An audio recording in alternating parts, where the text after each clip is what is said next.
hands up. It's my next door neighbor. He brought me a beer. Hi.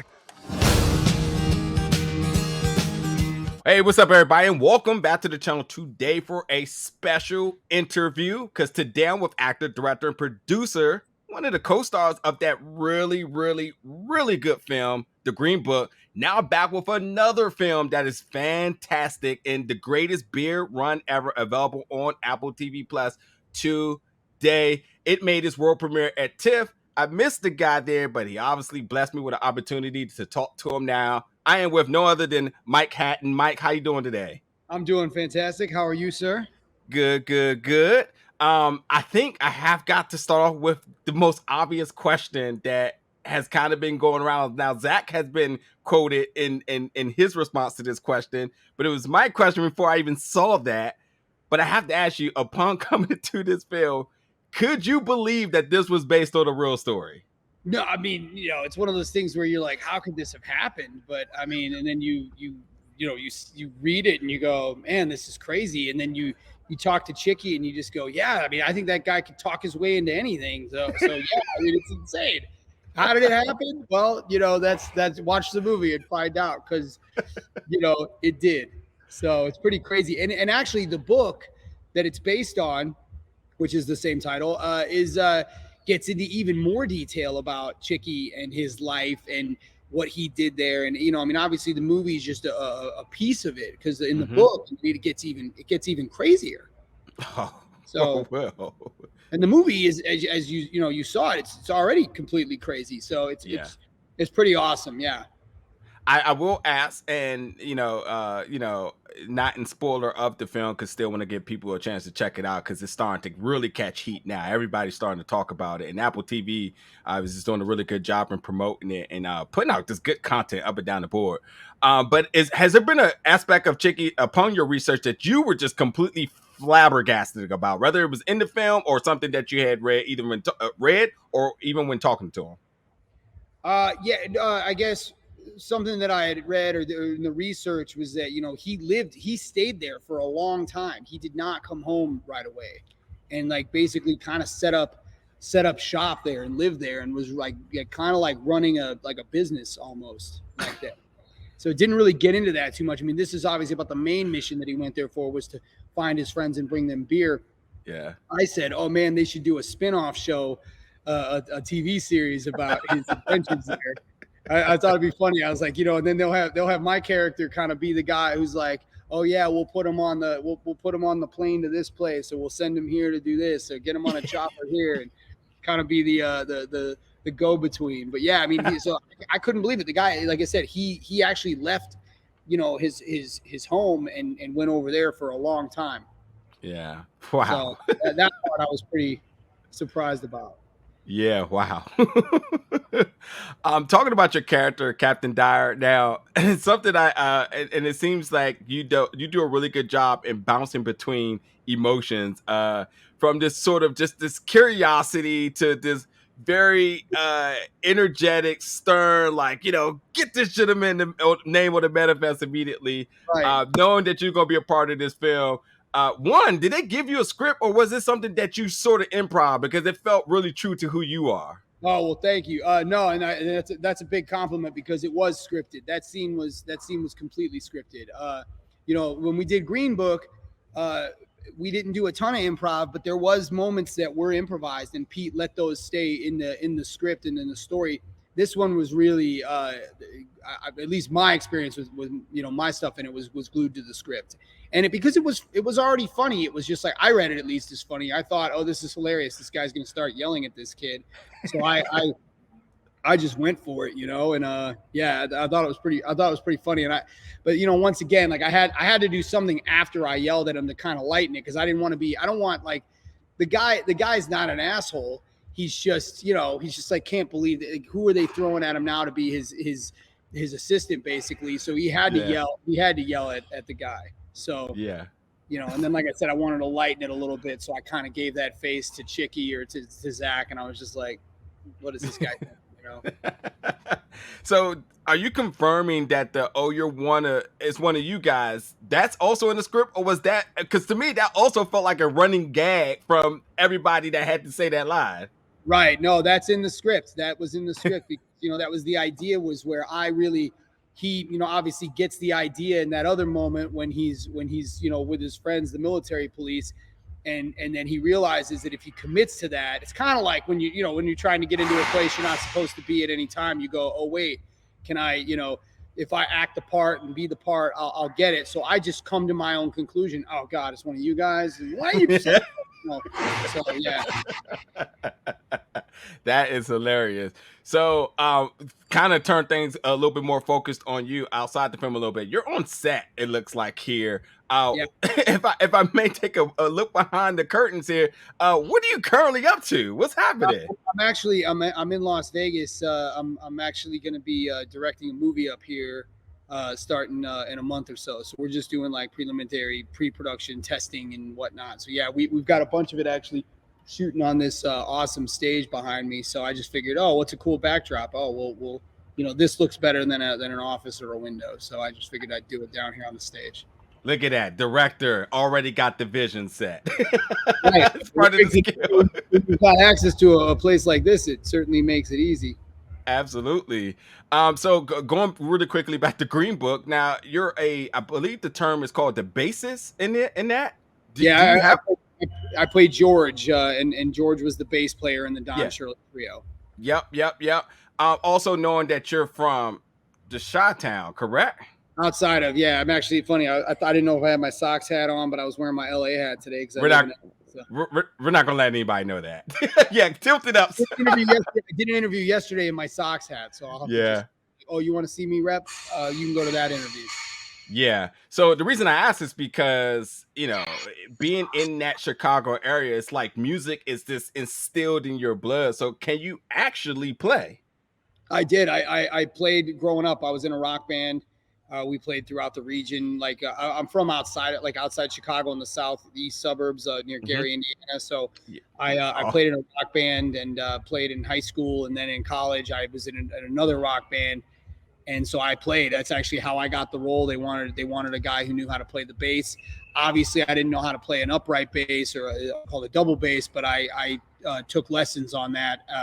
And it took my regular rock and roll bass abilities and applied them to an upright bass. So all those songs, when you're watching Green Book, you're not hearing me play them, but we were playing them. And when we were actually on stage with Chris Bowers, who of course was the pianist with Mahershala, and Dmitry Marinoff, who played Oleg, you can you watch it. It matches the music. Yeah. So as a guy who clearly can wear any hat in terms of filmmaking, what do you kind of enjoy the best? I mean, I absolutely enjoy you on screen. Clearly, I can't wait to see what you got cooking up right now. But what do you kind of enjoy best? Or do you enjoy that challenge? I enjoy all of it. I mean, look, I do. I guess if I had to pick one, I enjoy acting the most. But this is my first. This is my directorial debut, so I'm enjoying directing so far. I think I'm going to really like that too. I mean, I've directed commercials and smaller things before, but this is the first feature that I'm going to be doing, and I'm having a good time on it. But really, for me, I've produced a bunch. I've produced a bunch of stuff I haven't even been in as an actor, even just because I enjoy that as well, and I think it's something I'm pretty good at. But at the same time, like for me, it's all about acting. Yeah. We need you on screen more, which brings me to something I saw listed on your IMDb, Black Antenna, which is in post, as it's saying. So it looks like that should be getting ready to set a release date at this point. Now it should be 2023. Anything you can talk about in your role? Yeah, so I hope so. I play a sheriff in that, and Adam Mason's the director. Adam's incredible. I don't know if you're familiar with his work, but he's awesome. And Adam did basically, it's kind of interesting. You can actually see the stuff that makes up Black Antenna on YouTube right now because it's a bunch of Alice in Chains videos. So I was a big Alice because being in the 90s, it was just like all about like Rage Against the Machine and Alice in Chains. But so I when they said, hey, do you want to do this thing? It's a music video, but then we're going to turn it into a movie. I, of course, as an actor was like, hell yeah, I'll do it. And then I said, you know what? I'd like to try to help produce this too. What can I do? What can I bring to it? So I've been trying to, obviously that thing's it's been a big labor of love for Adam and the band, of course. And so I know, and it takes a lot of time because like I said, it was shot as like a 2-part. It was two-pronged thing. It was a music video and a series of music videos, and now the features. So it's complicated to post. Plus, the band's busy, Adam's busy, so it's taking some time. But I hope that thing gets out soon. It would be great. And of course, I'm going to call Adam next week and be like, hey, what can I do? Do you need any help with anything? Also, give him my sentiments on his new film, The Visitor, which should be available sometime this week, I believe. Also, he wrote that film, so I am familiar with his work, and I love me a good horror film. Yeah, absolutely.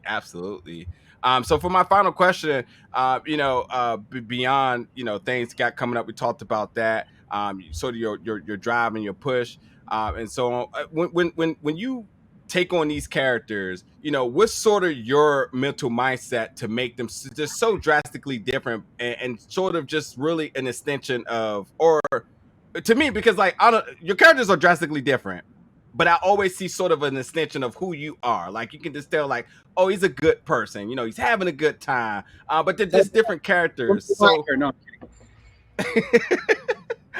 So what's sort of your preparation into really differentiating these characters and putting that display on screen? I mean, and look, you kind of said it. It's like I really do try to a lot of the characters that I get to play I really do try to have as an extension of myself. I try to find myself in the character and try to find the character in me. So, I trained at the Second City for improv, so I do voices and I do accents and I do impressions, and I could do a deep dive and go crazy if somebody wanted me to and just be completely different. But, I think the genuine, I'm all about genuine. And I think that's why movies like Beer Run and Green Book in particular are so good, is that they're authentic.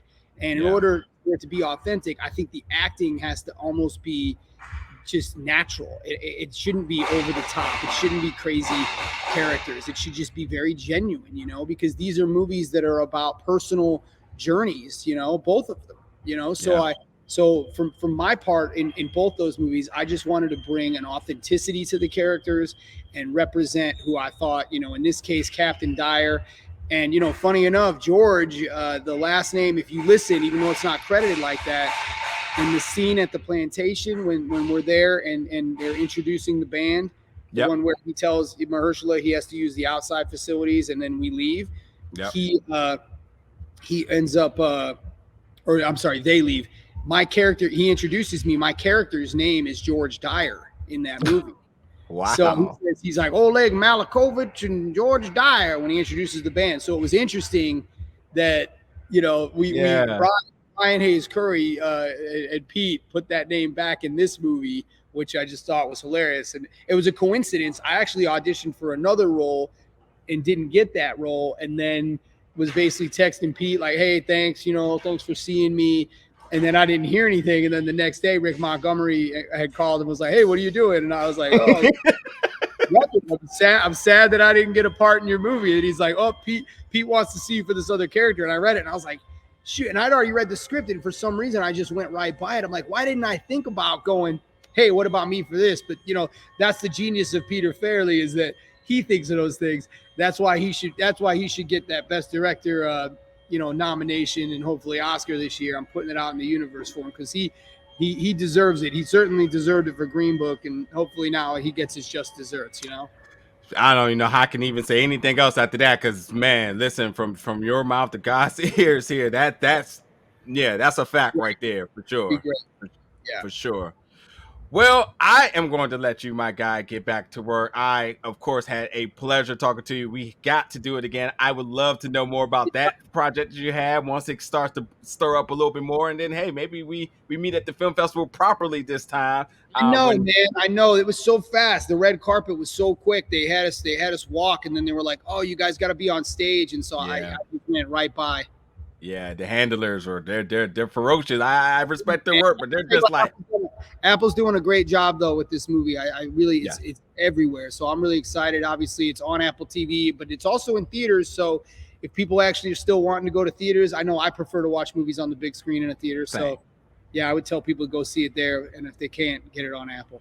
Well, there you have it then. Go see The Greatest Beer Run Ever again in theaters now on Apple TV Plus, as suggested by the star himself, Mike Hatton. Go see it in theaters. A star. Put that way. Yes, thank you. Until the next time, my guy, you have a good day and get back to work so we can get to talking about that one very soon. You too. Thanks, buddy. Thanks, buddy.